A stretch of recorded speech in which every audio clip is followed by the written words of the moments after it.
Plastic stool में छेद क्यों होता है और ब्रेड पैकेट में पहली ब्रेड मोटी क्यों होती है? तो चलिए सुनते हैं और सुनाते हैं इन सभी सवालों का जवाब भी देते हैं फैक्ट्स के साथ। हेलो एंड वेलकम, स्वागत है आप सभी का फैक्ट्स अड्डा के इस धाकड़ एपिसोड में, जहां आपको मिलेंगे कई रोचक फैक्ट्स जिसके बाद आप भी कहेंगे ओह माय गॉड, ऐसा कैसे।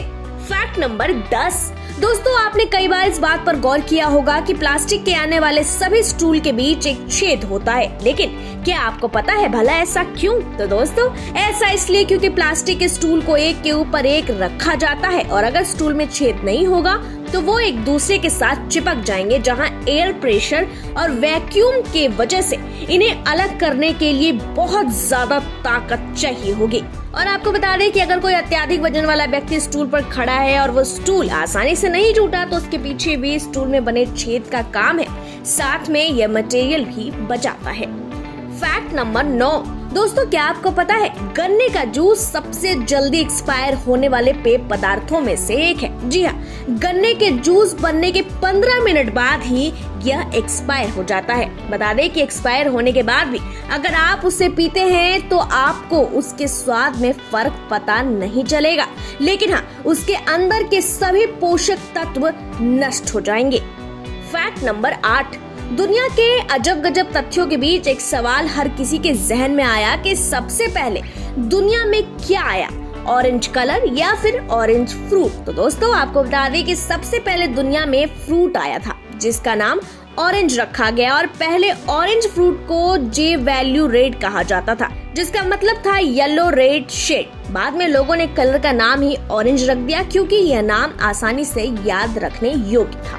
Fact number 7। दोस्तों, हम ब्रेड पैकेट जब भी मार्केट से लेते हैं तो उसकी पैकिंग में पहली ब्रेड मोटी होती है और ऐसा हर ब्रेड के पैकेट में दिखता है, लेकिन क्या आपने कभी सोचा है भला ऐसा क्यों? तो दोस्तों, ब्रेड के पैकेट में बाकी के मुकाबले पहली ब्रेड मोटी इसलिए होती है क्योंकि जब ब्रेड को बनाया जाता है तो उसे एक एक ब्रेड के लोफ में बनाया जाता है और लोफ में ईस्ट डाला जाता है, जिसकी वजह से जब ब्रेड फूलती है तो ऊपर का हिस्सा थोड़ा सा मोटा और भूरे रंग का हो जाता है, क्योंकि वो सबसे पहले ही हीट के कांटेक्ट में आता है और साथ ही यह बाकी ब्रेड को प्रोटेक्ट करने में भी काम आता है।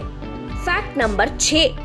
पानी की टंकी का रंग अधिकतर काला ही नजर आता है। दरअसल हम सब जानते हैं कि काला रंग सूर्य की रोशनी को अपनी तरफ सबसे ज्यादा आकर्षित करता है और पानी की टंकी के अंदर एक सफेद रंग की कोटिंग होती है और ब्लैक कलर सूर्य की रोशनी को आर पार जाने नहीं देता है।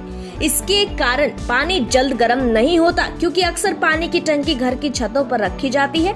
साथ ही में ब्लैक कलर की टंकी को इस्तेमाल करने से उसके अंदर अलगाई नहीं जमती, क्योंकि अक्सर पानी की टंकी घर की छतों पर रखी जाती है। साथ ही में ब्लैक कलर की टंकी को इस्तेमाल करने से उसके अंदर एल्गी नहीं जमती, क्योंकि ये सूर्य की रोशनी को ऑब्जर्व करता है, साथ में एल्गी को जमने से रोकता है। Fact number 5। दोस्तों, आपने ध्यान दिया होगा कि सिर्फ बॉल पेन में ही रबड़ की ग्रिप बनी होती है। दरअसल ग्रिप का होना पेन की कीमत पर भी मौजूद होता है। जितना महंगा पेन होगा उतनी ही अच्छी रबड़ की ग्रिप होगी, जिससे लिखने में आसानी होती है। Fact number 4। दोस्तों, क्या आपको पता है कैलाश पर्वत देखने में पिरामिड के आकार का है? ऐसा कहा जाता है कि कैलाश पर्वत धरती का केंद्र है, जिसे एक्सिस मुंडी भी कहा जाता है। इस पर्वत पर 10 दिशाएं आपस में मिल जाती है और अगर यहाँ पर कोई दिशा कंपास लेकर जाता है तो वो खराब भी हो जाएगा और ठीक से दिशा नहीं बताएगा। Fact number 3। चाय या दूध ठंडा होने के बाद उसके ऊपर मलाई जम जाती है, ये आपने अक्सर देखा होगा। दरअसल दोस्तों, दूध के अंदर प्रोटीन मौजूद होता है। साथ में ही दूध के अंदर 2 तरह के अलग अलग प्रोटीन मौजूद होते हैं और दूध में जो रे प्रोटीन मौजूद होता है वो गर्म करने पर वही प्रोटीन के साथ बॉल बना देता है। साथ ही में प्रोटीन दूसरे के साथ चिपकने लगते हैं और वो फैट को भी एक दूसरे के साथ चिपका देते हैं। गर्म होने के पश्चात वो एक सॉलिड बन जाता है और मलाई उस सॉलिड का ही एक रूप बनता है, जिसकी वजह से आपने देखा होगा कि दूध के ऊपर मलाई जम जाती है। Fact number 2। दोस्तों, क्या आपने कभी सोचा है सब्जियों में सिर्फ प्याज काटने में ही आंख से आंसू क्यों आते हैं? बाकी सब्जियों को काटने में तो ऐसा नहीं होता।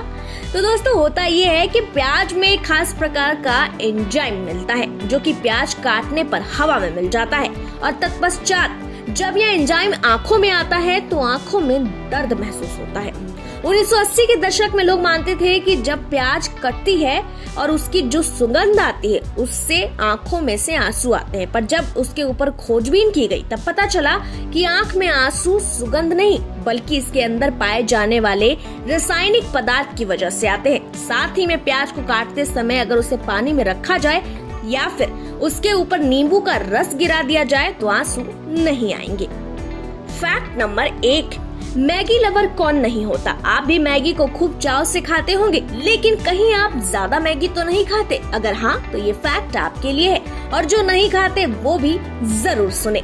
दोस्तों, ज्यादा मैगी खाने से आपके पेट में दर्द होगा, साथ ही आप उसे पचा नहीं पाएंगे क्योंकि मैगी में बहुत तरह के रसायन होते हैं। साथ ही मैगी में एक खास तरीके का रसायन होता है जो कि कैंसर बनाने में सक्षम है। जी हाँ, साथ ही मैगी में सल्फर भी होता है जिसे कि हम जहर भी कह सकते हैं। मैगी का ज्यादा सेवन भी मोटे होने का एक बड़ा कारण बन जाता है। तो दोस्तों, आज के फैक्ट्स की पोटली हुई खत्म। कैसी लगी आपको हमारी अजब गजब रोचक तथ्य, हमें कमेंट्स में जरूर बताएं और देखते रहें आपका अपना फेवरेट फैक्ट्स अड्डा। मजेदार फैक्ट्स के इस वीडियो को लाइक करें, चैनल को सब्सक्राइब करें और बेल आइकन दबाना ना भूलें ताकि ऐसे ही रोचक जानकारियां आप तक सीधी पहुंचती रहे।